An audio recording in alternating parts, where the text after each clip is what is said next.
నీ జీవితం అనే బల్ల మీద దేవుడు 3 పేపర్లు పెట్టాడు. మడత వేసినటువంటి 3 పేపర్లు పెట్టాడు. ఒకటి నిన్నటిది, ఒకటి నేటిది, ఒకటి రేపటిది. స్తోత్రం. 3 ఉన్నాయి పేపర్లు, మడత పెట్టి కనపడకుండా, లోపల ఏముందో కనపడకుండా 3 ఉన్నాయి. ఒకటి నిన్నటిది, ఒకటి ఈరోజుది, ఒకటి రేపటిది. నిన్నటి పేపర్ని ముట్టొద్దు, ఆల్రెడీ నిన్న చూసేసావు నువ్వు. మళ్ళీ నిన్నటి తలిపోసుకుంటే ప్రయోజనం ఏముంది? ఏమన్నా తిరిగి నువ్వు మార్చగలవా నిన్నట్లోకి ప్రవేశించి? కొంతమంది బతుకుతారు నిన్నలో. అప్పుడు అలా జరగకుండా ఉండాల్సింది, అసలు అప్పుడే తేడా పడ్డాను, అసలు అప్పుడు నాకు ఏం దెయ్యం పట్టిందో ఏమో, నాకు అసలు అప్పుడు అట్లా చేశాను నేను, అసలు అప్పుడు అలా చేయకుండా ఉంటే ఒరే సోది ముఖమా, నువ్వేమన్నా పోయి అప్పట్లోకి పోయి ఏమన్నా మారుస్తావా? చెప్పు, మారుస్తావా? మరి ఎందుకు పద్దాకలు అప్పుడు ఎర్రముఖం వేసుకుని పద్దాకలు అప్పుడు అని నిన్నంలో బతుకుతావు అంటున్నాడు దేవుడు. నేను కాదమ్మో, దేవుడు అంటున్నాడు. పద్దాకలు నిన్నల్లో బతుకుతావు ఎందుకు? అప్పుడు అని అయిపోయింది, తీసే. ఓకేనా? కాబట్టి నిన్నటి పేపర్ని ముడతావా? అయిపోయా, చూసేసావు నువ్వు, ఇంకేంది దాన్ని మళ్ళీ ఓపెన్ చేసి చూసేది? వదిలే, దాన్ని తీయొద్దు. మరి రేపటి పేపర్ని ఓపెన్ చేస్తావా? అది రేపటికి దాచిపెట్టింది, మరి ఇప్పుడే ఎందుకు తపన? కొంతమందికి ఇదొక దరిద్రం. కొంతమంది నిన్నల్లో బతికితే కొంతమంది రేపుల్లో బతుకుతుంటారు. ఇప్పటికి బాగానే ఉంది కానీ రేపటికి ఎట్నో, ఇప్పటికి పర్వాలేదయ్యా బాగానే ఉంది కానీ, ఓరిని గాని జల్లంగుండా పద్దాగలికి గాని ఇప్పటికి బాగానే ఉంది కానీ రేపటికి ఎట్టనో. అరే రేపు పోయినప్పుడు రేపు పేపర్ ఓపెన్ చేయి. నువ్వు ఈ రోజులో ఉండి రేపటి పేపర్ ఇప్పుకొని గుండె పగిలి చేస్తావే, అవునా?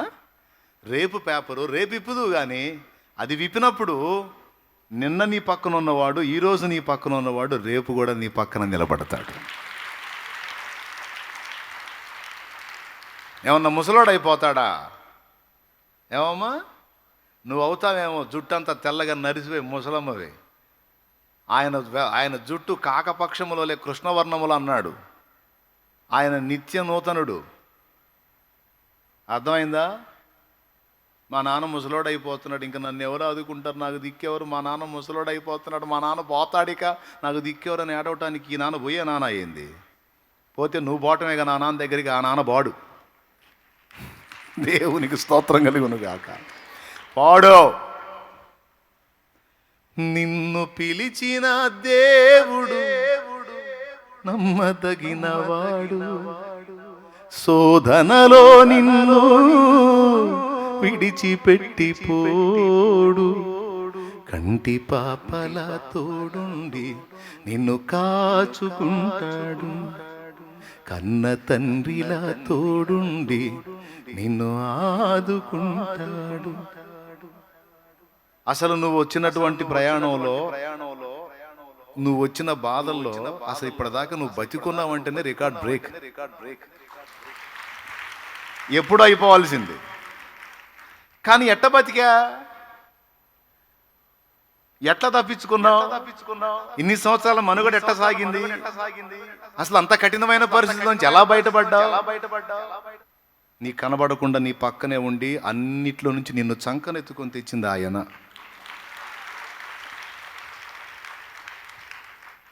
ఇంతకాలం కాచినవాడు రేపు గాయడా?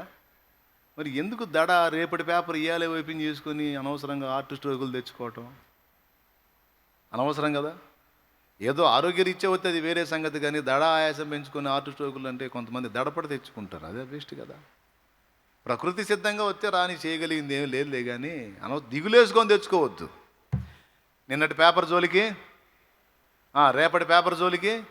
అది ఎప్పుడు రేపటిది? పెద్దగా చెప్పు, మళ్ళీ గట్టి చెప్పు. ఏంటిది? రేపా? రేపటిది రేపే. మరి ఎప్పుడు పేపర్ చూసుకోవాలి? అదయ్యా ఈరోజు పేపర్ నీ ముందుంచాడు కనుక దాన్ని విప్పు, అంతవరకే. ఈరోజు ఏందో చూడు, నిన్నట్లోకి వెళ్ళవాకు. నిన్న మంచి జరిగిందా చెడ్డు జరిగిందో దాన్ని నువ్వు మార్చలేవు. అర్థమైందా? రేపటి భవిష్యత్తును నీ కోసం సిద్ధపరిచిన దేవుడు ఉన్నాడు. అదొక్కటి నమ్మి బతుకు, అదొక్కటి నమ్మి బ్రతుకు. ఈరోజు నీకు ముందుంచినది ఏదో చూడు. దీన్ని ఇంకొక కోణంలో చెప్తా. నిన్నటి పేపర్ని బట్టి అది మేలైనా కీడైనా నిన్న అయిపోయింది, దాన్ని బట్టి దేవునికి కృతజ్ఞతలు చెప్పు. నిన్నటిని గురించి దేవునికి కృతజ్ఞతలు చెప్పు.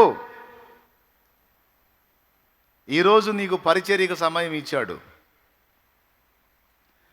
నిన్నటిదేమో కృతజ్ఞత పేపరు, ఈరోజుదేమో పరిచర్య పేపరు, రేపటిదేమో విశ్వాసపు పేపరు. స్తోత్రం.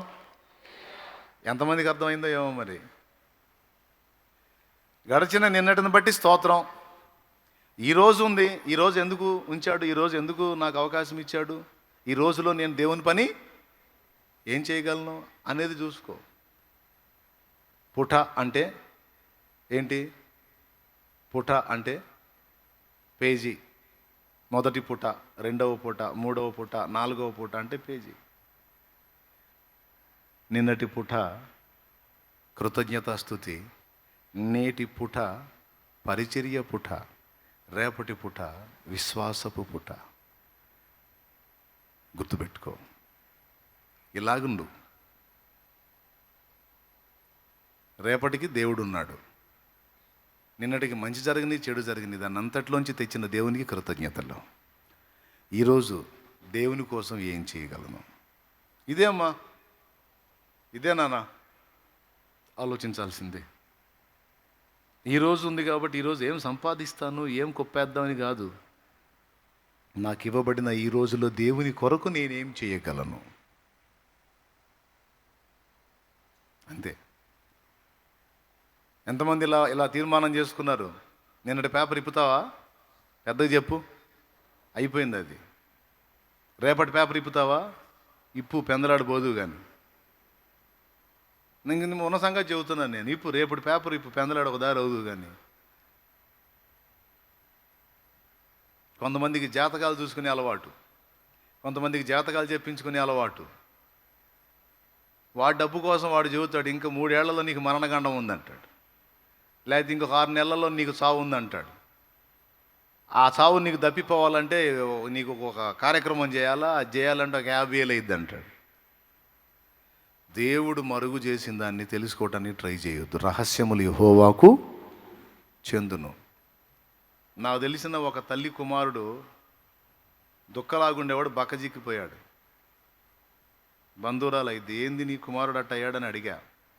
వాడికి ఎవడో జాతకం చెప్పాడంటయ్యా, ఇంకా 2-3 ఏళ్లలో పోతావని చెప్పి. 2-3 ఏళ్లలో పోతావన్న ఆ మాటకి ఈ నెలలోనే బక్కజిక్కిపోయాడు. ఎందుకు అనవసరంగా? కాబట్టి రేపటిని గురించి తెలుసుకోవడానికి ట్రై చేయొద్దు. రేపటి సంగతి దేవుడు చూసుకుంటాడు. నిన్నటి సంగతి అయిపోయింది, ఈరోజు సంగతి ఏందో చూడు. ఏ పేపర్ ఇప్పుతారు పెద్దగా? రేపటి పేపర్ నువ్వు రేపు ఇప్పుదు కానీ తొందర ఎందుకు ఇప్పుదు కానీ, అది రేపు ఇప్పుదు కానీ. ఓకేనా? ఇంక దిగులు, విచారాలు, గుండెదడ, ఆయాసాలు ఏమైనా ఉంటాయా? అవన్నీ అవిశ్వాసులకి. దేవుణ్ణి నమ్ముతున్నావుగా? గట్టిగా చెప్పు. డౌట్ లేదుగా? ఇంతకాలం నడిపించింది ఆయనే అనే నమ్మకం ఉందా? ఇంతకాలం ఆయనే నిన్ను నడిపించాడన్న విశ్వాసం ఉందా? ఇంతకాలం ఉన్నోడు, ఇంతకాలం నడిపించినోడు ఇప్పుడు వదిలేస్తాడా? ఇంకా చెప్పాలంటే కొన్నిసార్లు నువ్వు వదిలేసావు కానీ నిన్ను మాత్రం ఆయన వదల్లా. పిచ్చి మహారాజు పట్టుకొని నీ చేయి నడిపిస్తానే ఉన్నాడు, నా చేయి పట్టుకొని నడిపిస్తానే ఉన్నాడు. ఆయన వదిలినాడు. మన బతుకు పెద్దోళ్ళు అంటారే, నీ బతుకు కుక్కలు పడవని. అట్ట అయింది ఆయన వదిలిపెడితే. వదల్లా, వదలడు. ఆమేన్.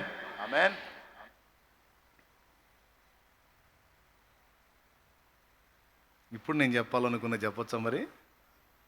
ఇంకేం దడలేదుగా? నాకేంది ఈ బాధలు, నాకేంది ఈ కష్టాలు అనే క్వశ్చన్ లేవుగా? స్తోత్రం. అన్నిటిని బట్టి, ఓకేనా?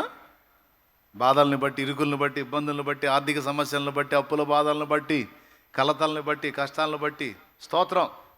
ఇవన్నీ మనల్ని ఇశ్రాయేలుగా చేయడానికి దేవుడు మనకు అనుమతించిన ఏశావులు.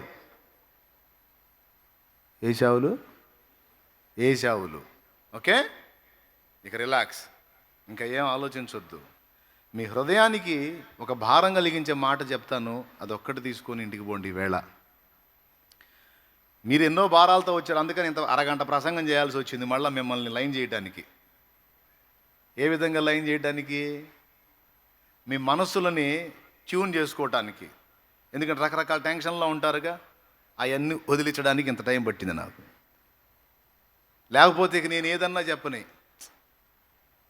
ఇవన్నీ ఏమో కానీ ఆ పెట్ట చేయాలో ఏమో, ఈ టైపులో ఉంటారు. అప్పుడు నేను చెప్పిందంతా పోయిద్దిగా. అందుకని ముందు మీకు దడ ఏది కలిగిస్తుందో దానివై నేను చేశాను, ఇప్పుడు చెప్తాను వినండి. అందరి హృదయాల్లోనికి ఒక భారం తీసుకోండి. దేవా, కోత విస్తారంగా ఉంది, పనివారు కొద్దిమంది ఉన్నారు. ఉన్న పనివారేమో నాసిరకం సైనికులు అయిపోయారు, కొంతమంది రాజీ పడిపోయారు, కొంతమంది శత్రువుతో చేతులు కలిపేశారు. అరాకొర ఉన్నవాళ్ళు కిందపడి మీదపడి ఎట్టనో పడతా లెగుస్తా తిప్పలు పడతా ఉన్నారు. దేవా, కోత విస్తారంగా ఉంది, పనివాళ్లను పంపవయా అని ప్రార్థన చేయండి. అది కూడా హార్ట్ఫుల్గా, హృదయపూర్వకంగా ప్రార్థన చేయండి. మొర్ర పెట్టండి. అంతరంగంలో ఒక మూల్గు. అన్ని సంవత్సరాలు షిలోహులోనున్న మందిరానికి వెళ్ళి హన్నా ప్రార్థన చేసింది, కానీ ఏ సంతతి లేదు. ఆ సంవత్సరం మాత్రం హన్నా తన హృదయం అంతటిని కుమ్మరించింది అని రాసుంది. హృదయం అంతటిని కుమ్మరించి హన్నా ప్రార్థన చేస్తున్నప్పుడు హన్నాకి మాటలేం లేవు. హృదయం అంతా కుమ్మరించి ప్రార్థన చేస్తున్నప్పుడు హన్నా మూలుగులతో ప్రార్థించింది. మూలుగులు అని మూలుగుతుంది. దైవజనుడికి సైతం హన్నాను చూసినప్పుడు తాగి ఊగుతుందేమో అనుకున్నాడు, తాగి మత్తు ఎక్కువై మూలుగుతుందేమో అనుకున్నాడు. ఆమె పరిశుద్ధాత్మ వశురాలై ప్రార్థిస్తుందన్న సంగతి ఏలీ గుర్తించలేకపోయాడు. హృదయం అంతటిని కుమ్మరించి ప్రార్థించుట అంటే ఇక ఆ ప్రార్థన ఏ స్థాయికి వెళ్ళిపోయిందంటే ఆ ప్రార్థన కన్నీళ్లతో ముడిపడి ఉంటుంది. ఇక దానికి మాటలు ఉండవు, మూలుగులే. బాగా తీవ్రమైన వేదన కలిగినప్పుడు అలాంటి ప్రార్థనలు వస్తాయి. ఎవరికన్నా ఉందా ఆ అనుభవం? దేవుడి కృప వల్ల నాకుంది. మూలుగులతో ప్రార్థించిన అనుభవం, దేవుని ఆత్మ వశమైపోయి ఇక మాటలు ఏమి ఉండవు ఆ ప్రార్థనలో, కన్నీళ్లు మూలుగులే. ఎంతమందికి ఉంది? ఇక అప్పుడు మాట రాదు, ఒప్పుకుంటారా? ఇక ఒక రకమైన మూలుగు తప్ప ఏముండదు. ఆ కన్నీళ్లలో, ఆ ఏడుపులో ఆ మూలుగుడు తప్ప ఇక ఏముండదు. ఎందుకంటే మాట్లాడడానికి ఓపిక కూడా ఉండదు. కానీ ఆశ్చర్యం చెప్పనా, పరిశుద్ధాత్మ మనలోనికి వచ్చి చేసే ప్రార్థన మూలుగులతో ఉచ్చరింపశక్యం కానీ మూలుగులతో ఉన్న ప్రార్థనేనట. భాషలతో ప్రార్థన రెండవది, మూలుగులతో ప్రార్థన. భాషలతో ప్రార్థన రెండవది, ఇది ఇంకా తీవ్రమైంది. భాషలన్నా మాటలేగా, ఆ మాటలు కూడా ఉండవు. అలాంటి ప్రార్థన హన్నా చేసింది. ఎందుకు అంత భారం వచ్చింది హన్నాకి? ఎంతో భారం గుండెల్లో ఉంటే కానీ అట్లాంటి ప్రార్థన రాదబ్బాయి. అమ్మా, ఎంతో భారం గుండెల్లో ఉంటే కానీ అట్లాంటి ప్రార్థన రాదు. ఎందుకు అంత భారం వచ్చింది హన్నాకి? అంతకుముందు ఎన్ని సంవత్సరాలు వచ్చినా అన్ని సంవత్సరాలు అడగనిది ఆ ఏడు అడిగింది. ఏంటో తెలుసా? నీవు నాకు ఒక మగపిల్లను దయచేసిన ఎడలా పాలు విడవగానే వాడిని తెచ్చి ఈ మందిరంలో వదిలేస్తాను నేను అంది. వాడిని నీ కొరకు పెంచుతాను, తెచ్చి నీ మందిరంలోనే వదిలేస్తాను వాడిని అంది. అంత భారం ఎందుకు వచ్చింది హన్నాకి అంటే ఏలీ కుమారుల బ్రతుకేమిటో ఆమె తెలుసుకుంది. ఏలీ వృద్ధుడైపోయాడు, మందదృష్టి గలవాడైపోయాడు. ఏలీ అనే యాజక దీపం ఆరిపోయేటట్టుంది. ఆయనకు పుట్టిన కొడుకులేమో దుర్మార్గులై యెహోవాను ఎరగని వాళ్ళు అయిపోయారు. అయ్యో, యాజకుడి కుమారులేమో భ్రష్టులైపోయారు, యాజకుడేమో వృద్ధుడైపోయాడు. అయ్యో దేవా, నా దేవా, నీ మందిరంలో దీపం పెట్టే దిక్కుండదా? అయ్యో, ఇన్నాళ్ళు గొడ్రాళ్ళనే నేను నెపం తప్పించుకోవడానికి సంతుని అడిగాను. నేను గొడ్రాలు అనిపించుకోకూడదు, నేను కూడా సంతానవతిని అయ్యాను అనిపించుకోవడానికి సంతానాన్ని అడిగాను, కానీ ఇప్పుడు అలా అడగట్లేదు నేను. అదుగో వారు భ్రష్టులైపోయారు, ఈ ఉన్నవాడేమో వృద్ధుడైపోయాడు. దేవా, ఈ ఒక్కడు జారిపోతే నీ మందిరంలో దీపం వెలిగించేవాడెవరు నాయనా? నాకొక్క మగబిడ్డ నీదేవా, పాలు విడవగానే వాడిని తెచ్చి ఇక్కడ వదిలిపెడతాను. నీవు నాకు ఇచ్చే కుమారుడు ఇక్కడ దీపం వెలిగిస్తాడు దేవా. అయ్యో దేవా, నీ సన్నిధిలో దిక్కేవారు నాయన, నీ సన్నిధిలో దీపం వెలిగించేవాడు. ఆ భారం, ఒకప్పుడు గొడ్రాలు అనే భారం, ఇప్పుడు దానికి తోడు దేవుని సన్నిధిలోని అవసరత, దేవుని పరిచర్య యొక్క అవసరత ఎరిగి ఈ రెండు భారాలు ఎక్కువైపోయినాయి ఆమెకి. అంతకుముందు ఒకటే భారం ఉండే, దేవా నన్ను ఎందుకు గొడ్రాలు చేసావు, నన్ను ఎందుకు గొడ్రాలు చేసావు, దానికి మాటలు ఉన్నాయి. ఇప్పుడు ఇంకొక భారం యాడైంది, దేవుని మందిరంలో దీపం పెట్టేవాళ్ళు ఎవరు అని. ఆ భారం ఈ భారం, రెండు భారాలు ఏకమయ్యేసరికి ఇప్పుడు ఆ మనిషికి మాటలు రాలా. ఇక మూలుగుడు స్టార్ట్ అయింది, ఆత్మ వశురాలయ్యింది. ఆమె ఏడ్చి ఏడ్చి ఏడ్చి ఏడ్చి మూలుగుతుంది. దైవజనుడు చూసి, ఎందాక మత్తురాలవై ఉంటావు అన్నాడు. అప్పుడు వచ్చి చెప్పింది, అయ్యా నీ దాసురాలైన నేను, ఏలినవాడా నీ దాసురాలైన నేను మత్తురాలను కాను. నా హృదయం అంతటిని నా ప్రభు సన్నిధిలో కుమ్మరించుకుంటున్నాను. నా హృదయం అంతటిని నా ప్రభు సన్నిధిలో కుమ్మరించుకుంటున్నాను. కన్నీళ్లతో, మాటలు రాని మూలుగులతో నా విన్నపాలను నా ప్రభువుకి తెలియజెప్పుకుంటున్నాను. ఏలినవాడా, నేను త్రాగిన దాన్ని కాను, అట్టి అలవాట్లు నాకు లేవు. అరే అవునా అమ్మా, అవునా? కొద్దిగా నాకు కొంచెం ఈ మంద దృష్టి అయిపోయింది, అర్థం కాలేదు తల్లి. అమ్మా, ఏం పేరు నీ పేరు? నన్ను హన్నా అంటారు. రా, నా ప్రభు నిన్ను దీవిస్తున్నాడు. నీవు కోరినట్లే మీదటికి నీవు సంతానవతి అవుతావు. పో, నా దేవుడు నిన్ను ఆశీర్వదిస్తాడు. పో అమ్మా. అన్ని సంవత్సరాల్లో దైవజనుడు ఆమెను కలిశాడో లేదో తెలీదు, దీవించాడో లేదో తెలీదు, మాట్లాడాడో లేదో తెలీదు. కానీ ఈ మారు ప్రత్యేకంగా దైవజనుడికి దృష్టి ఆమె మీదకు పోయేటట్టు చేసి ఆమె హృదయంలో ఉన్న భారానికి తగిన ప్రతిఫలాన్ని దేవుడు దైవజనుడి నోట నుంచి అందించాడు. ఆశ్చర్యం, మీదటికి నిజంగానే హన్నా గర్భవతి అయింది. సమూయేలు అనే ప్రవక్తను కన్నది. హృదయం అంతటిని కుమ్మరించి, అయ్యా నీ సన్నిధిని దీపం పెట్టేవారిని లేపు అని నాడు హన్నా మూలిగినట్టు ఈరోజు నాణ్యమైన సేవ కొరకు, అంత్యకాలపు సంఘాన్ని సిద్ధపరచడానికి, నాణ్యమైన సేవ కొరకు నాణ్యమైన దైవ జనాంగాన్ని దేవుడు లేపాల్సిన అవసరత ఉంది. అంత్యకాలపు సంఘము ఇప్పుడు లవోదికై అనుభవంలో ఉండొచ్చు, కానీ రాబోతున్న అంత్యకాలపు సంఘము ఫిలదెల్ఫియా అనుభవంలో ఉండబోతుంది. ఫిలదెల్ఫియా అనుభవంలోనికి సంఘం రావాలి అంటే నాణ్యమైన దైవ జనాంగం లేవాలి, నాణ్యమైన దూతలు లేవాలి. ఫిలదెల్ఫియాలోనున్న సంఘపు దూతకి ఇలాగు రాయుము, స్మరణలోనున్న సంఘపు దూతకి ఇలాగు రాయుము అన్నాడు చూడు. దేవుని గద్దింపును ఎదుర్కొనే దూతలు కాదు, దేవుడు మెచ్చుకునే దూతలు లేవాలి. దేవుడు సంతోషించే సేవకులు లేవాలి. యథార్థ హృదయంతో దేవుని భారము కలిగిన వారై, దేవుని మనసు ఎరిగిన వారై, దేవుని కోసం నిజంగా ఫలించేటువంటి యోధులైన పనివారి అవసరత నేటి సంఘమునకు ఎంతెంతో ఉంది.